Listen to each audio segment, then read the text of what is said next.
All right, let's dive into this potential TikTok ban. Seems like everyone's talking about it. You've sent over a whole bunch of articles, and wow, things are getting pretty serious. So we're talking about TikTok. We're talking 170 million users in the U.S. and a power struggle that goes all the way from the White House to Beijing. It's a really interesting situation, you know. You've got freedom of speech and national security concerns and even like the future of social media all kind of tangled up together. Yeah, for sure. And the clock is ticking, right? TikTok's facing a nationwide ban. Unless they sell to American buyers by January 19th. That's come up really fast. Yeah. It all started with that bipartisan bill that Biden signed back in April of 2025. Yeah, and to make matters even more complicated, the Supreme Court just this week rejected TikTok's appeal to block the ban. And what's really interesting here is that the court's decision could actually set a precedent for how other social media platforms are regulated in the future, especially when national security concerns are involved. Yeah, that's a really good point. So how is TikTok responding to all of this? Well, they're saying they'll go dark this Sunday. Unless the Biden administration guarantees they won't enforce the ban, their CEO, Shu, even released a video message about it. And this is where the political drama really gets interesting. The Biden administration has said they'll leave the enforcement decision up to the incoming Trump administration. Which is fascinating because this whole thing started with Biden signing that bill.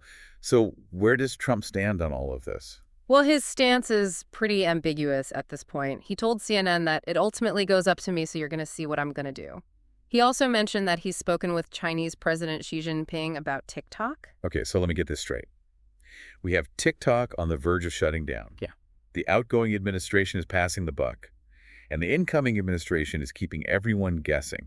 This could be a massive political earthquake. You know, what I find most intriguing about this whole situation is the national security angle. Remember, TikTok's parent company, ByteDance, is based in China, and the U.S. government is worried about the kind of data TikTok collects and how that data could be accessed by the Chinese government. Right, we all know that TikTok uses an algorithm to personalize your feed based on what you watch and what you like.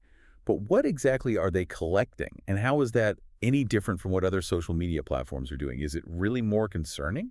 Well, I think you have to consider the sheer amount of information TikTok gathers. It's not just your likes and views, but also your location, your browsing history, who you interact with. They even track things like what you type and delete. They have facial recognition data, wrist prints, basically the whole works. Now, lots of platforms collect data, we know that. But the real concern here is that Chinese law could force ByteDance to hand over all of this incredibly valuable information to their government. And we are talking about millions and millions of Americans. So the national security argument is that this data could be used for all sorts of things, like targeted disinformation campaigns to even identifying potential intelligence assets. Exactly. It's almost like a new frontier in espionage. And clearly, the Supreme Court felt that those concerns outweighed TikTok's First Amendment arguments. Speaking of the First Amendment, you mentioned that the Supreme Court's decision could be a real game changer. Can you explain that a little more? Sure. So TikTok argued that this ban violates their right to free speech. The Supreme Court disagreed. But even within the court, there were differing opinions about how the First Amendment actually applies to a situation like this. For example, Justice Gorsuch expressed what he called serious reservations about the decision, suggesting the court didn't really scrutinize the free speech implications enough. It wasn't a full-blown dissent. But it does show that there are concerns, even within the court, about how this ban might impact free speech rights. And Justice Sotomayor also wrote separately. To say that she believes the ban definitely brings up First Amendment issues. That shouldn't be ignored. It definitely feels like we're in uncharted territory with this case. And the court is trying to figure out this balance between national security and First Amendment rights in a digital landscape that's constantly changing. Yeah, I think that's a great way to put it. And finding that balance is going to be crucial as we see more and more of these clashes between governments and tech giants. So we've talked about the political players, the legal battle, but there's another group caught in the middle of all of this. TikTok's millions of users and all the content creators who've built careers on the platform. Absolutely. For them, their world could be turned upside down come Sunday. And it goes way beyond just losing access to funny videos. We're talking about people's livelihoods, their communities, their creative outlets. Yeah, for a lot of people, this isn't just some abstract political or legal debate. It's personal. It really is. And it raises a big question. What happens if the lights go out on TikTok? Where do all those users and creators go? And that's exactly what we'll explore next. We'll dive into the potential fallout for users and creators, and look at the bigger picture of what this ban could mean for the future of social media. Okay, so we've talked about how big of a deal this potential TikTok ban is, but let's really try to understand what a dark TikTok would actually look like. For the average user, well, imagine this. It's Sunday. You go to open TikTok, and it's just gone. No more scrolling through your For You page, no new dance challenges, no more duets with your friends. Basically, it would be like a sudden silence for a whole generation that basically grew up with TikTok as their digital playground. Yeah, and for a lot of users, it goes so much deeper than just entertainment. It's their community. It's how they get information. It's how they express themselves. Exactly. And that's not even considering the financial impact for all the creators who've built careers on TikTok. Right, because a dark TikTok for them basically means no more income. Pretty much. We're talking about people who depend on TikTok to make a living. Brand deals, sponsorships, even direct sales. All of that disappears overnight if the ban goes into effect. It's kind of wild to think about how the very thing that made TikTok so popular, that super smart algorithm that personalizes your feed, is also the thing at the heart of all this controversy. It's true. That algorithm is incredibly effective at keeping users engaged. But it also makes it really easy to collect tons of data. And as we talked about earlier, that's where the national security concerns become really significant. So the data that TikTok collects, it's not necessarily unique, but the sheer volume of it and the fact that the Chinese government could potentially access it, that's what really sets it apart. Exactly. And that brings up another really important question. What happens to all that data if TikTok does go dark in the US? Does it get deleted? Is it transferred somewhere else? It's a huge unknown, and it's something that I think users should be thinking about. It's almost like a digital ghost town, all this data just kind of floating around. And while we're talking about things disappearing, what about all the content? Those viral dances, the comedy skits, do they all just vanish into thin air? Well, it's likely that a lot of the content would disappear along with the app, unless creators have saved copies somewhere else. But here's the really interesting thing. This ban might not actually kill TikTok entirely.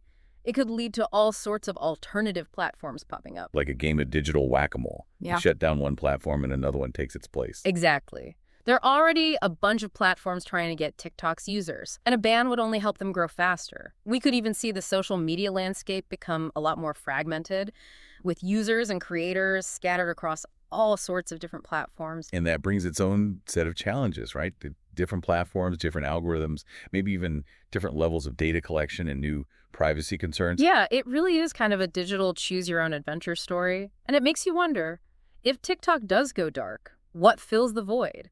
Will we see older platforms make a comeback? Or will something totally new emerge? Yeah, that's a question I bet a lot of people are asking themselves right now, especially the ones who rely on TikTok to make money or for their social connections. It's a time of uncertainty and anxiety for a lot of people, and there's a real human cost to all of this political and legal wrangling. You're right. It's so important to remember that amidst all this talk of algorithms and national security, there are real people whose lives are being directly impacted by this. Couldn't have said it better myself. This whole situation really highlights the power of social media. It can bring people together, entertain us, and give us a voice, but it can also be used to manipulate, exploit, and control. And as we're all trying to figure out this new digital world, it's more important than ever to be informed, to think critically about the information we're consuming, and to be really mindful of the choices we make online. So we've talked about the impact on users and creators, and how this ban could reshape the social media world. But I feel like this story has an even deeper layer to it. I think you're right. This potential TikTok ban is really just a small part of a much bigger story, this global power struggle that's happening online. So this isn't just about one app or one company. It's about governments and these giant tech companies battling for power and how that balance is changing in the age of social media. Think about it. Social media platforms have so much influence now. They shape public opinion, they influence elections, they even help drive social movements. And governments are having a really tough time figuring out how to regulate these platforms without limiting freedom of speech or preventing innovation. It's a tough balancing act for sure. And this whole TikTok situation feels like a preview of what's to come. I agree. If the U.S. government actually bans TikTok, it could encourage other countries to do the same thing to any platform they see as a threat. We could see a future where the internet is divided, with different countries having different versions of the same platforms, or even entirely different platforms. Almost like building walls between countries. Yeah. Except these walls are made of code. Exactly. And the impact on freedom of speech could be huge. If governments can decide which platforms their citizens can and can't use, then it raises all sorts of questions about censorship and who controls information. We already see that happening in some parts of the world. Mm. Governments blocking social media during protests or elections. Right. And this TikTok situation could make that even more common. It sets a precedent that governments can use national security to justify restricting access to information. Which brings us right back to that fundamental question. How do we balance national security and freedom of speech in this digital age? It's a question with no easy answers. And it's a conversation we need to be having. And it goes way beyond just TikTok. We need to really think about how social media is changing our lives, how much power these platforms have, and what happens when governments try to control our access to the internet. We've really gone deep on this potential TikTok ban, from how it affects users and creators, to how it could change the whole social media world. But there's something bigger here, isn't there? Definitely. This isn't just a story about TikTok. It's about a global power struggle, and it's happening online. So we're talking about governments and these huge tech companies and how they're fighting for power in the age of social media. Right, and think about how much influence these social media platforms have now. They shape public opinion, they can influence elections, they can even help drive social movements. And governments are struggling to figure out how to regulate them without limiting freedom of speech or stopping innovation. It's a tough situation for sure. And the TikTok case feels like just the beginning. I agree. If the U.S. bans TikTok, other countries might start banning platforms they don't like. It could split the internet into pieces, with different countries having different versions of platforms, or even totally different platforms. Like digital borders between countries. Exactly. And what does that mean for freedom of speech? If governments choose which platforms people can use, it could lead to censorship and control over information. That's already happening in some places. Governments blocking social media during protests or elections. Yeah, and this TikTok situation could make that much more common. It sets a precedent. Governments using national security to justify limiting information. So we're back to that big question. How do we balance national security with freedom of speech online? There are no easy answers, but it's a conversation we need to have as a society. And it goes way beyond TikTok. We need to think about how social media affects our lives, how much power these companies have, and what it means when governments control what we see online. This whole thing feels so important. We're seeing the internet change right before our eyes. And the choices we make now will impact the future of the internet. You're absolutely right. It's up to all of us to be part of this conversation, to speak up and demand a digital future that keeps us safe and protects our freedom. That's a powerful message to end on. Thanks for walking us through this complicated topic. It was my pleasure. And to you, our listener. Thanks for joining us on this deep dive. We hope this has given you something to think about. As you navigate this ever-changing world of social media, keep exploring, keep asking questions, and keep the conversation going.